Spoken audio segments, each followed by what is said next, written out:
오늘은 이 기도에 대해서 살펴보게 되는데요. 소율이 문답에서 분명히 답을 통해서 설명해 주기를 기도란 하나님의 뜻에 맞는 것들에 관하여서 하나님께 우리가 그것을 원한다라고 이렇게 구하는 것, 우리의 원함을 드리는데 하나님의 뜻에 맞는 것들을 우리가 원한다라고 드리는 것이 정말로 올바른 기도임을 설명해 주고 있습니다. 아무거나 구하는 것이 아니라 하나님의 뜻에 맞는 것들을 구해야만 되는 것이죠.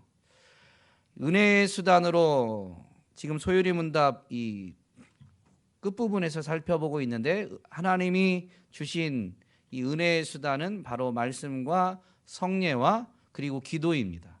그 세 가지 은혜의 방편, 은혜의 수단들 중에서 이제 기도에 대해서 살펴보게 되는데요. 기도가 하나님의 뜻에 맞는 것들을 구하는 것이다라고 할 때 그러면 하나님의 뜻을 우리는 어떻게 분별할 수 있을까요? 성령님이 가르쳐 주셔야 되죠. 그런데 성령님은 그 하나님의 뜻을 우리에게 어떻게 가르쳐 주시느냐라는 것입니다. 감동해 주시고 정말로 무언가를 깨닫게 해 주시지만 그것이 성령님이 우리 안에서 행하시는 일이지만 그 성령님이 그것을 행하는 기준, 그것을 행하는 이 수단이 있는데 그것은 바로 말씀입니다. 말씀을 기억나게 하고 말씀을 깨달아 알게 해 주시는 것이죠. 예수님이 가르치신 모든 것을 기억나게 하시고 그것을 깨달아 알게 하시는 것이 바로 성령님의 이 역할, 성령님이 행하시는 일들입니다. 그러므로 우리는 하나님의 말씀을 통해서 하나님의 뜻을 분명히 분별할 수가 있는 것이죠. 은혜의 이 방편들, 은혜의 수단들에 있어서 가장 핵심이 되는 것은 결국 말씀입니다. 성례도 보이는 말씀이다라고 하면서 예식 자체에 또 예식을 행하는 어떤 도구, 뭐 물이나 포도주나 떡이나 이런 데에 있는 것이 아니라 그걸 통해서 말씀을 기억해야 되는 것이 말씀을 되새기는 것이 핵심임을 우리는 지난주에 분명히 살펴보았습니다. 그러므로 은혜의 수단에 있어서 가장 핵심은 바로 말씀인데요. 기도 또한 마찬가지입니다. 말씀을 깨달아야만 온전하게 기도할 수 있습니다.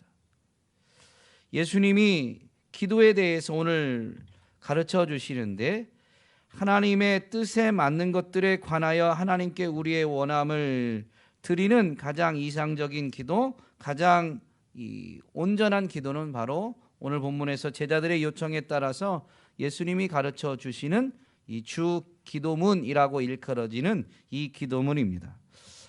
이제 소율이 문답이 오늘 98번째를 살펴보는데요. 99번부터 마지막 107번까지는 이 주 기도문에 대한 이 설명들입니다.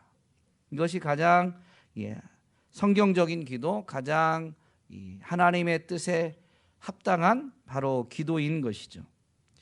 오늘 우리는 앞으로 이 주기도문을 통해서 하나님의 뜻에 맞는 것들에 관하여 우리가 어떻게 구해야 될지를 살펴보게 될 거니까 오늘은 물론 이 설명에 있는 98번째 답에 있는 설명에 있는 부분을 언급하긴 하겠지만 하나님의 뜻에 맞지 않는 기도에 대해서 조금 살펴보려고 합니다. 오늘 우리가 읽은 본문에서도 보면 예수님이 비유를 통해서 기도에 대해서 가르쳐 주시는데요.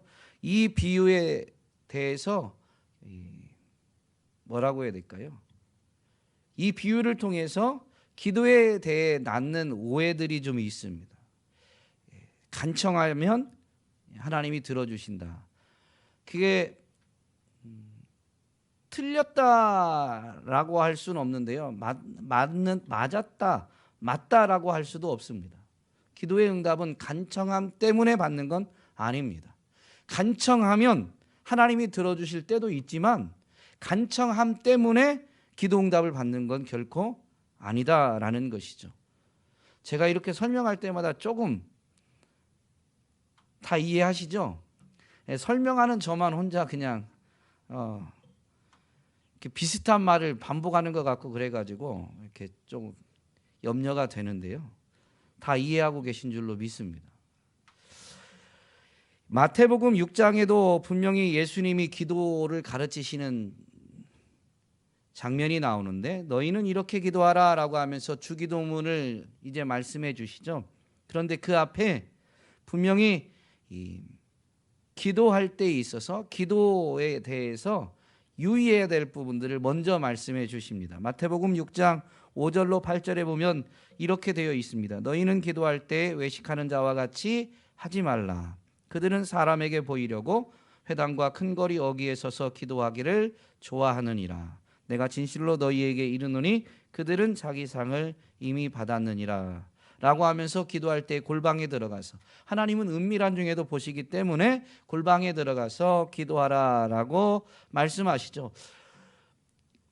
은밀한 중에만 기도해야 된다라는 의미는 아닙니다. 꼭 골방에만 들어가서 기도해야 된다라는 의미가 아닙니다.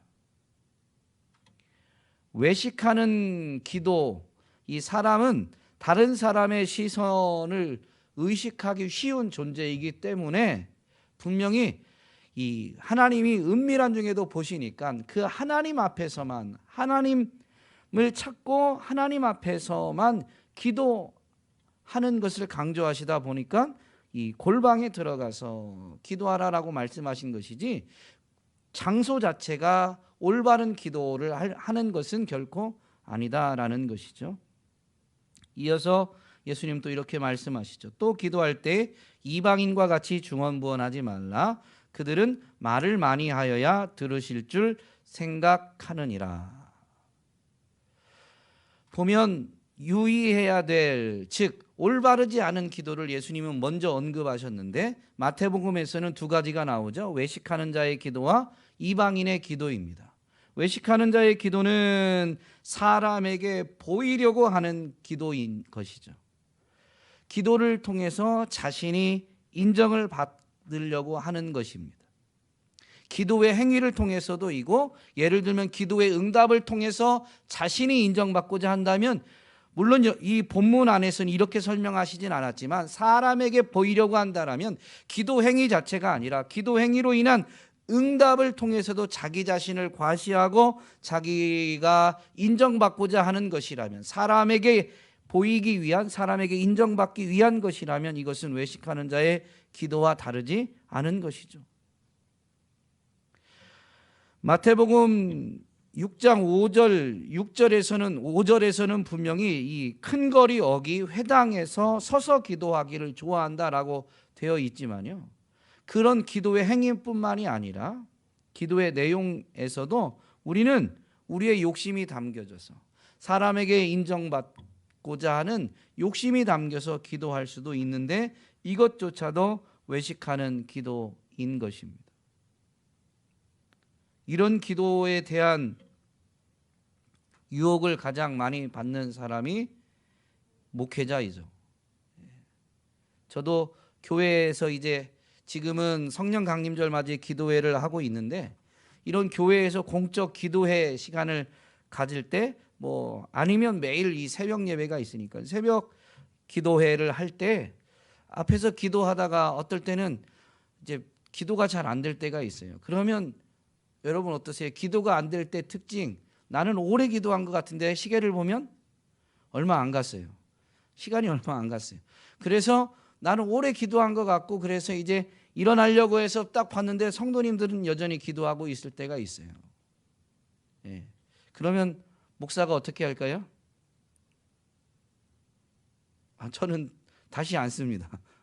예. 물론 다른 일이 있어서 중간에 꼭 가야 된다면 할 수 없지만, 그런 일이 없을 때는 성도님들보다 먼저 일어나지 않으려고 이렇게 오래 기도한 것 같고, 이제 성도님들도 이렇게 큰 소리로 부르짖다가도 하나님의 뜻을 분별하기 위해서 하나님의 응답을 기다리면서 침묵하면서 이렇게 묵상하면서 기도하실 때가 있죠. 그러면 제 딴에는 오래 기도한 것 같아서 이제 그만 일어나야지 하고 했는데 이렇게 앉아 계세요.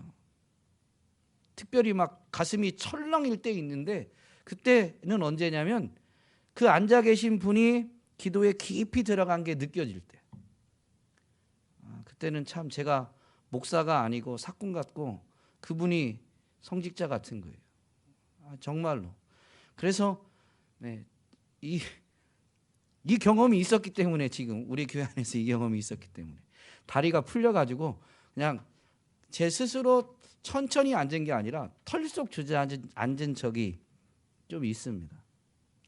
뭐 나름대로 기준을 잡긴 했지만, 그러나 물론 그 기준이 사람에게 잘 보이려고 하는 건 아니지만, 이 의식이 될 때가 참 있다라는 거죠. 어쨌든 목사가 제일 이 유혹에 이렇게 가깝습니다. 유혹을 많이 받고 또 있습니다. 우리 대표 기도하시는 분들, 큰 교회 같으면 중직자들이 주로 대표 기도를 하시는데, 그 교회의 이 핵심이다라고 말하는 중직자들, 또 여러 가지 직분을 맡은 사명자들, 이런 분들은 어쨌든 다른 사람의 시선을 많이 받다 보니까 그 기도가 종종 사람을 의식할 때가 있죠. 의식하지 않는다면 사람이 아닙니다. 그래서 이 부분을 가지고 끊임없이 올바른 기도, 이 성경적인 기도를 하기 위해서 애를 써야 돼요. 그것이 뭐냐면 이 뒤에 나오는 부분인데요. 그리스도의 이름으로 우리 죄를 고백하고 그의 자비를 감사하며 인정하는 것입니다.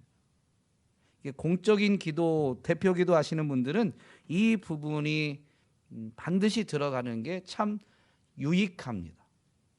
왜냐하면 그런 욕심이 그런 사람을 신경 쓰는 그런 본성이 모든 사람에게 있기 때문에, 훈련이 돼서 조금 덜하다 할지라도 나는 그런 부분은 하나도 없고 나는 오직 하나님 앞에서만 있다라고 자신 있게 말할 수 있는 사람은 단 한 명도 없기 때문에, 이 죄를 고백하는 행위는 그 인생의 한계와 연약함을 분명히 대표 기도이기 때문에 앞에 서서 하지만, 그게 정말로 진실된 고백이라면요, 자신의 한계와 연약함을 회중 앞에서 고백하는 게 됩니다. 그러면 인생은 한계와 연약함을 깨닫게 되면 우리의 한계와 연약함, 그 죄와 허물을 담당해 주신 예수님을 의지하지 않을 수가 없는 것이죠.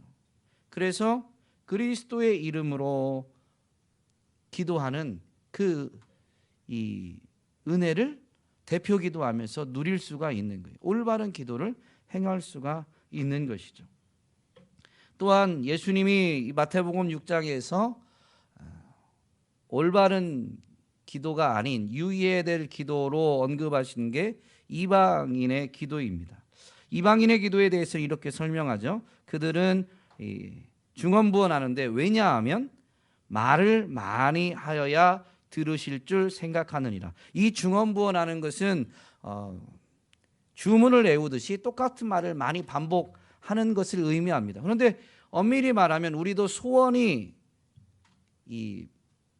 뭐라고 해야 될까요? 강하면, 그 기도에 대한 열망이 뜨거우면 똑같은 말을 반복해서 기도하게 되죠.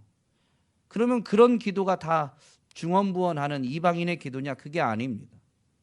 뒤에 있는 게 핵심이에요. 뭐냐면 말을 많이 하여야 들어주실 걸로 생각해서 말을 많이 한다면, 이건 무슨 의미냐면요, 기도하는데 그 사람의 노력과 열심으로 응답을 받아낼 수 있다라고 생각하는 것이 이방인의 기도인 것이죠. 그래서 이런 이방인들의 기도의 현장이 영적 싸움에서 하나님을 전적으로 신뢰하는 이에 의해서 이 조롱거리가 되는데요. 그게 바로 갈멜산에서 엘리야가 바알과 아세라 선지자들을 향해서 조롱하면서 던진 말입니다. 너희 신이 지금 외출했나? 너희 신이 잠들었나 보다. 더 열심히 기도해봐라. 그들은 더 열심히 하려니까 그 자신의 몸을 괴롭게 하면서 자신들의 정성을 신한테 보이고 그래서 신이 감동하면 응답이 된다라고 생각하는 것이 바로 이런 이방인들의 행위였죠. 이방인들의 기도인 것입니다. 그런데요, 한국교회 안에도 이런 요소가 있습니다. 없지가 않아요. 기도를 많이 하면 응답이 된다라고 생각하는 이런 뭐라고 해야 될까요? 부분이 있는데요. 왜냐하면 지성이면 감천이다라는 뭐라고 해야 될까요? 이런 토속 신앙, 이게 우리 문화 안에 깊이 뿌리 내려 있다 보니까 지극하게 정성을 보이면 하늘도 감동한다. 그래서 응답이 있다라고 여기게 되는 것이죠. 예수님은 분명히 하나님의 뜻에 맞는 것들에 관하여라고 이렇게 오늘 소유리 문답을 통해서 올바른 기도를 설명하고 예수님도 이제 올바른 기도를 가르쳐 주시는데요. 그것은 기도의 열심보다 올바른 그 방향이 훨씬 더 중요하기 때문입니다. 한국교회 안에 이 일천번제가 좀 문제가 되죠. 일천번제는 열왕기상 3장에 있는 이 솔로몬의 그 기브온 산당에서 드린 일천번제에서 유래하지만 그 일천번제를 통해서 하나님이 감동하셔서 그 밤에 나타나시고 솔로몬의 이게 무엇을 줄까 물으시고 솔로몬이 구하지 않은 것까지 주신 것으로 이렇게 생각합니다. 근데 일천번제를 드린 그 밤에 하나님이 나타나시긴 했지만 열왕기상 3장에서 보면 하나님이 꿈에 나타나서 내가 내게 무엇을 줄고 너는 구하라 라고 할 때 솔로몬은 다윗이 하나님의 은혜로 왕이 되고 잘 다스렸음을, 그리고 자기가 그 다윗의 아들로서 다윗의 왕위를 이은 것도 이 전적인 하나님의 은혜임을 분명히 고백하면서, 그러나 은혜로 왕이 됐지만 자신은 어려서 연약해서 왕의 직무를 온전히 감당할 수 없다라고 고백하면서 왕의 그 직분을 잘 감당할 수 있도록 이 듣는 마음을 달라라고 이렇게 하나님 앞에 간구하게 됩니다. 그래서 10절에 보면 이렇게 되어 있습니다. 솔로몬이 이것을 구하매 그 말씀이 주의 마음에 든지라.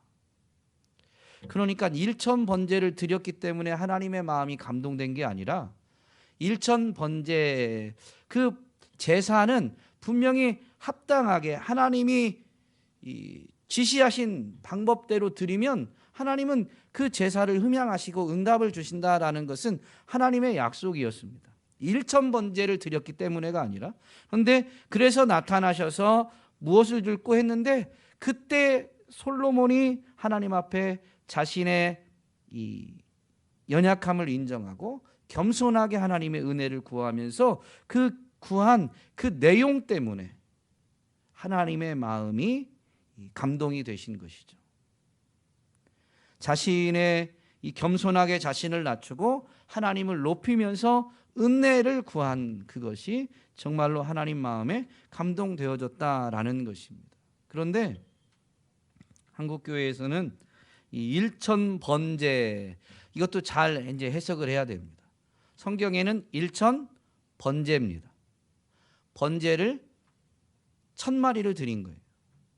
일천번제.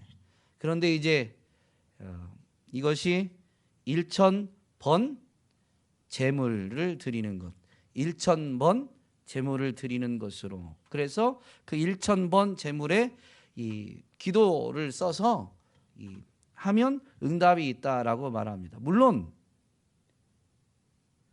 그렇게 마음을 모으고 하나님 앞에 겸손히 엎드리면 응답이 있겠죠. 그런데 그게 1000번을 드렸기 때문에 1000번의 제물을 드리고 그렇게 기도했기 때문에 그 정성에 의해서 응답이 되는 게 아닙니다. 제가 저희 장모님과 그 1000번제에 대해서 이야기할 때 물으시더라고요. 그래서 일천번제를 하고 계세요. 일천번제를 하고 계신데 이 부분을 설명을 드렸죠. 그러면서 처음에 일천번제를 왜 드렸느냐, 무언가를 응답받기 위해서 시작했느냐, 아니면 그저 하나님 앞에 드리고 싶은 마음 때문에, 그리고 그냥 하나님이 좋아서 일천번제를 시작했느냐라고 여쭈었습니다. 물론 기도 제목을 적어내지만 기도 응답과 관계없이 하나님 앞에 그렇게 매일매일 나아가면서 하나님께 자신의 물질을 드리고 싶은 마음 때문에 드렸다는 거예요. 그러면 기도 제목이 적힌 대로 되든 안 되든 이미 그 제물은 하나님이 흠양하신다. 아마 이제 생각났습니다. 이걸 왜 저한테 물으셨냐면, 본인이 일천번제를 그렇게 해서 시작을 했는데 방송에서 그 일천번제에 대해서 부적절하다라고 이렇게 설교하시는 목사님의 설교를 들으시고 나서 이제 저한테 물으신 거죠. 그래서 분명히 처음에 어떤 마음으로 드렸는지, 그리고 지금 그 마음이 변함이 없는지, 그리고 응답이 되든 안 되든 계속 즐거이 그걸 하실 것인지를 이렇게 여쭈게 되었고, 뭐 그렇다고 그래서 그러면 그냥 하십시오. 1,000번을 드린다는 건 그것은 하나님 앞에서 나를 드리고자 하는 내 결단이지, 1,000번을 드렸기 때문에 뭔가를로 승부를 보려고 하는 건 아니니까. 드리고 싶은 마음에 드렸다면 뭐 사실은 더 드리고 싶잖아요. 우리 주정헌금 같은 경우는 지금 아마 신앙생활을 뭐라고 해야 될까요? 이렇게 1년이 52주니까 저 따져봐야 되겠네요. 1년이면 50번, 10년이면 500번, 20년, 30년이면 1,000번제 더 하신 거잖아요. 1,000번제라는 헌금 봉투에 안 했을 뿐이지, 그 재물을 연속해서 드리는, 주일마다 드리는 데 있어서는 분명히 그 이상 했던 것입니다. 그것이 자발적으로 즐거움으로 드린다면 아무 문제가 없어요. 그런데 그 1,000번 재물을 드리고 기도 제목을 적어내면서 그 정성으로 하나님이 응답해 주시기를 이렇게 구하고 있다면 이방인의 기도로 전락되는 겁니다. 오늘 우리가 읽은 누가복음에서도 분명히 예수님이 간청하는 기도를 얘기하시는 것 같지만 그게 아닙니다. 전체를 봐야 돼요. 기도에 대한 가르침. 땅에서는, 친구 사이에서는 이 요청하는 게 다 응답이 되지 않을 수도 있어요. 그러나 땅에서도 친구 사이이기 때문에, 친구 관계이기 때문에 뭔가를 요청하면 들어주는 일이 있지만 밤에 조금 무례한 경우 같은 경우는 친구 관계여도 들어주지 않는, 그러나 간청하면 혹 그 간청함 때문에 들어주는 일이 있다라는 걸 말씀하신 거예요.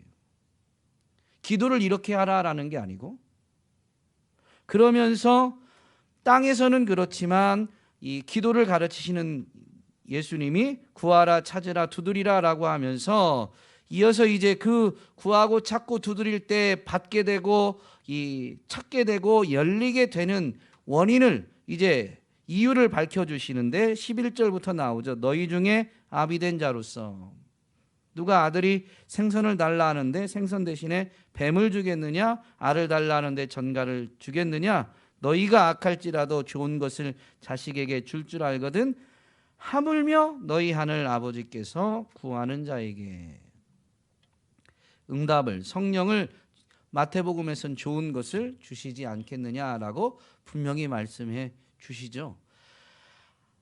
우리의 기도를 들으시는 분이 하늘에 계신 우리의 아버지시기 때문에 기도 응답이 있는 겁니다. 예수님은 이걸 말씀하신 것이지, 간청하는 기도를 지금 간청하는 기도를 하지 말라라는 의미가 아닙니다. 간청하면 분명히 응답이 있다라는 걸 가르치시진 않은 것이다라는 것이죠. 간청함으로 인해서 응답을 받는 것이 아니다라는 것입니다. 예수님이 기도에 대해서 또 가르치신 내용은 누가복음 18장에 나옵니다. 항상 기도하고 낙심하지 말아야 할 것을 비유로 말씀하여서 가르치시는데 바로 이 가난한 과부의 비유죠. 이 비유도 보면 가난한 과부가 억울한 일을 당해서 그 불의한 재판장을 괴롭게 할 만큼 찾아가서 결국엔 이 문제 해결을 받았다, 즉 응답을 받았다라고 듣기 쉽습니다. 그런데 이것은 하나님의 성품과 불의한 재판장의 성품을 대조시키면서 하나님은 불의한 재판장도 그렇게 행하면 들어주는데 하늘에 계신 하나님은 기도하면 왜 들어주시지 않겠느냐라는 것을 강조하기 위해서 한 거예요. 그래서 항상 기도하고 기도했으면 낙심하지 말라는 겁니다. 불의한 재판장도 끈질기게 기도하면 붙들고 늘어지면 들어주는데 하늘에 계신 너희 아버지는 들어주시지 않겠느냐? 분명히 들어주신다. 그래서 모든 일에 항상 기도하고 기도했으면 낙심하지 말아야 된다라는 것을 말씀하시는 것이죠. 분명히 7절에 보면 누가복음 18장 7절에 보면 하물며 하나님께서 그 밤낮 부르짖는 택하신 자들의 원한을 풀어주지 아니하시겠느냐. 밤낮 부르짖는 데 포인트가 있는 것이 아니라 하나님께서 그 택하신 자들의 원한을 풀어주지 아니하시겠느냐라는 것입니다. 세상에 있다 보니까 하나님께 택함 받은 자들이 기도해도 그 기도대로 이루어지지 않는 것처럼 보이는 경우들이 많이 있죠.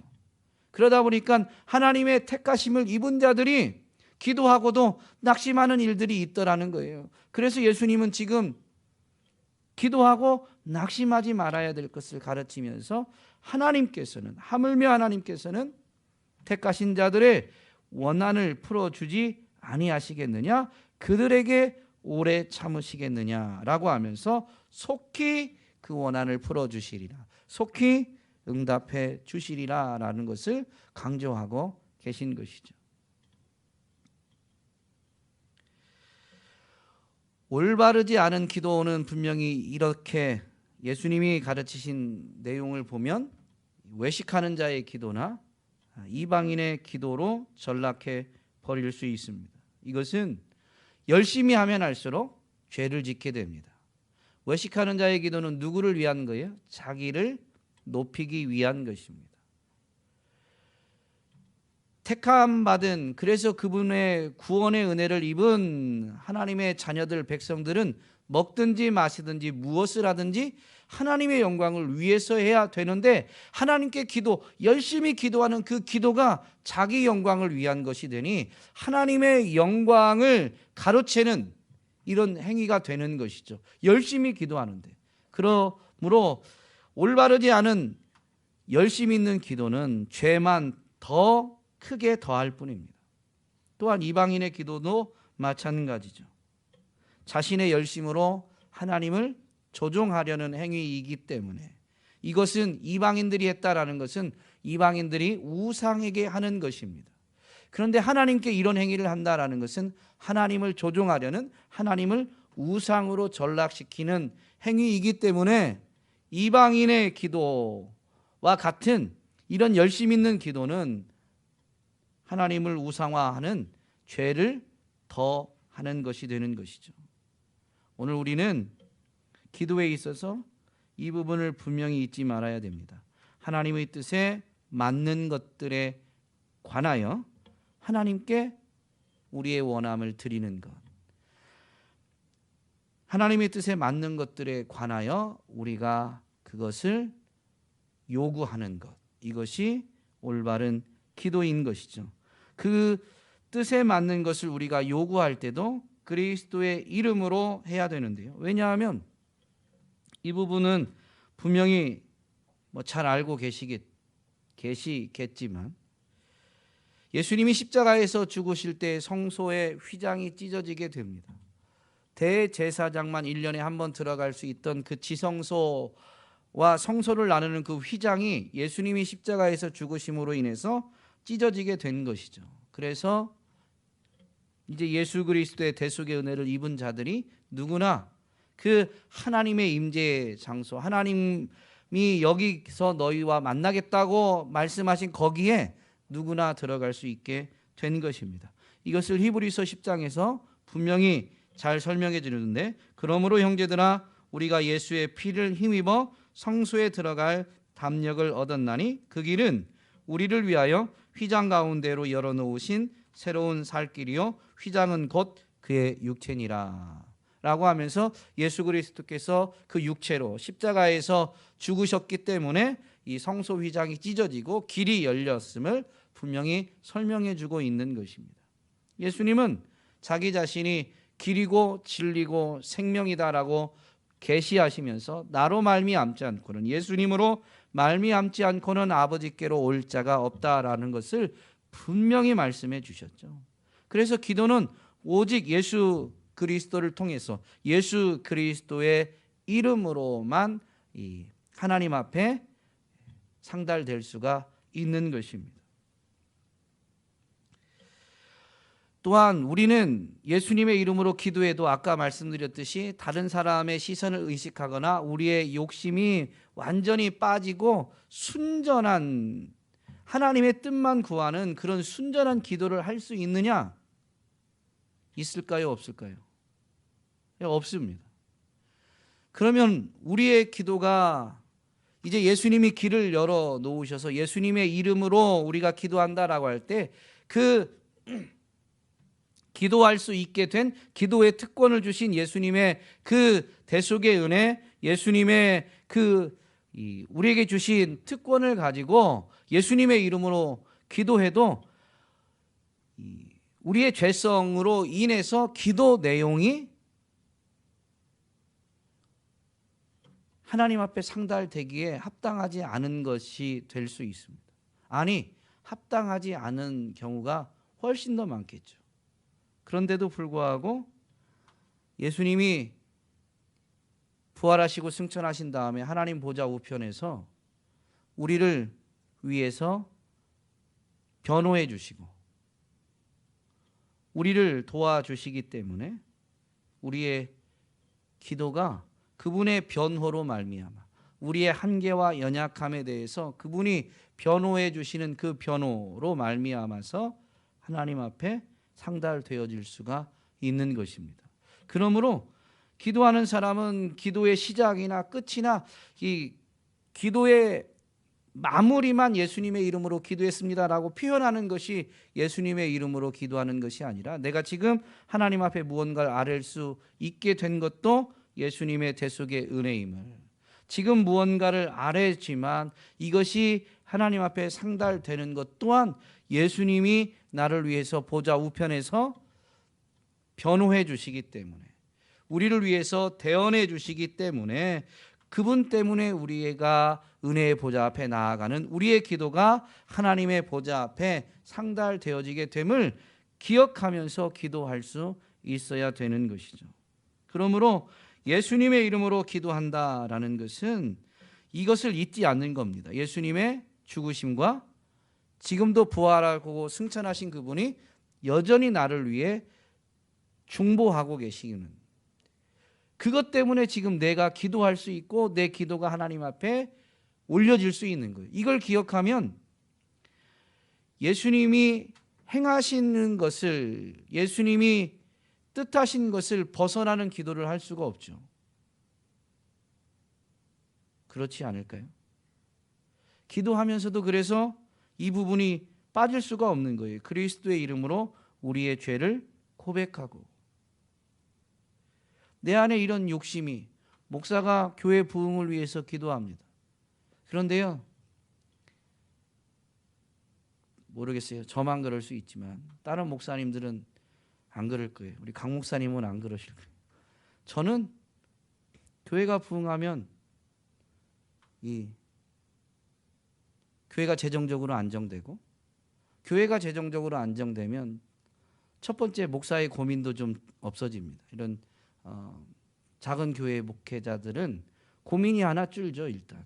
그리고 목회자의 삶도 조금 더 윤택해질 수 있겠죠. 그런 부분에 대한 생각이 하나도 없느냐? 아니, 많이 있습니다. 많이. 매달 이 임대료 낼 때가 다가오면 이렇게 보면서 안정화가 됐어도 여전히 그런 걸 따져보고, 정말로 순수하게 하나님의 나라가 이 땅 가운데 임하고 하나님의 나라가 확장되어지는 것을 위해서만 이 교회가 부흥해야 되는데 그렇지 못한 경우들이 많이 있는 것이죠. 그런데 이런 걸 놓고 기도할 때도 예수님이 그렇게 기도해 주시는 거예요. 저렇게 연약하기 때문에 예수님이 친히 저의 박민수의 연약함을 담당해 주셨으니, 저 연약함으로 인한 저런 욕심이라고 해야 될까요? 욕심이라면 욕심이죠. 욕심으로 기도해도 좀 용서해 주세요. 그래서 이런 원리를 깨달은 사도 바울이 로마서 8장에서 분명히 이렇게 담대히 선포합니다. 누가 정죄하리요? 죽으실 뿐 아니라 예수님의 죽으심 때문에 우리의 죄가 사함받고 우리가 하나님의 은혜의 보좌 앞에 나아갈 길이 열렸습니다. 그런데 죽으실 뿐 아니라 다시 살아나신 이는 그리스도 예수시니 그는 하나님 우편에 계신 자요 우리를 위하여 간구하시는 자신이라. 그분이 우리의 죄를 대신 지시고 죽으셨기 때문만이 아니라 부활하시고 승천하셔서 하나님 보좌 우편에서 우리를 위해서 간구하기 때문에 우리를 누구도 정죄할 수가 없는 거예요. 우리가 신앙생활하지만 온전하지 않아요. 여전히 실수투성이고 여전히 욕심에 의해서 신앙생활할 때도 있습니다. 그런데 그런 우리를 위해서 변호해 주시고 도와주시는 예수님이 계시기 때문에 우리가 믿음으로 삶을 산다고 신앙생활한다고 하면서도 이 세속적인 욕심에 이끌릴 때가 많이 있지만 누구도 정죄할 수 없는 거예요. 사단이 우리를 정죄할 수가 없습니다.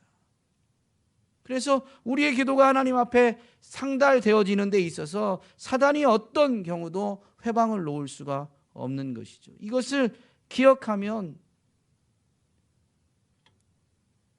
예수님의 죽으심을 기억하면 죄 때문에 예수님이 대신 죽으신 것인데요, 죄를 미워하지 않을 수가 없죠. 죄가 있는 것을 용납할 수가 없는 거예요. 그래서 그리스도의 이름으로 우리 죄를 고백한다라고 할 때 죄를 미워하고 죄를 내게서 제거하고자 하는 열망으로 그리스도의 이름으로 우리 죄를 고백하는 것입니다. 또한 하나님이 그것을 용서해 주실 것을, 왜냐하면 그리스도께서 영원한 속죄를 이루셨기 때문에 용서해 주실 것을 믿고 기도하게 되는 것이죠. 그래서 죄를 고백하는 이것이요, 그리스도의 이름으로 하면 송구하지만 담대하게 되는 거예요. 이게 이제 신비인데요, 미안한 마음, 송구함이 있는데도 또 담대하다라는 것이죠. 그리고 그의 자비를 감사하며 그분의 자비를 인정하게 되는 것입니다. 이것이 우리의 기도가 되는 것이죠. 오늘도 정말로 주님이 가르치신 주기도문 말고 이 기도에 대한 이 가르침을 분명히 되새기면서 여전히 외식하는 또 이방인과 같은 우리의 이 연약함을 도와주시는 주님을 기억하고 주님의 이름으로 죄를 자백하면서 그분의 은혜, 그분의 사랑에 감사하며 그 사랑으로, 그 은혜로 우리가 삶을 살아감을 고백하는, 그래서 엄밀히 말하면 은혜만을 구하는, 그 은혜가 내 삶에서 어떤 형태로 나타나길 우리가 기대할지라도 우리의 궁극적인 기도는 사실 은혜를 구하는 기도가 되어야 되는 것이죠. 오늘 이 밤에 은혜를 사모하고 은혜를 구함으로 인해서 하나님이 풍성한 은혜를 베풀어 주시는 것을 분명히 확인하고 체험하게 되는 저와 여러분이 되기를 간절히 소망합니다.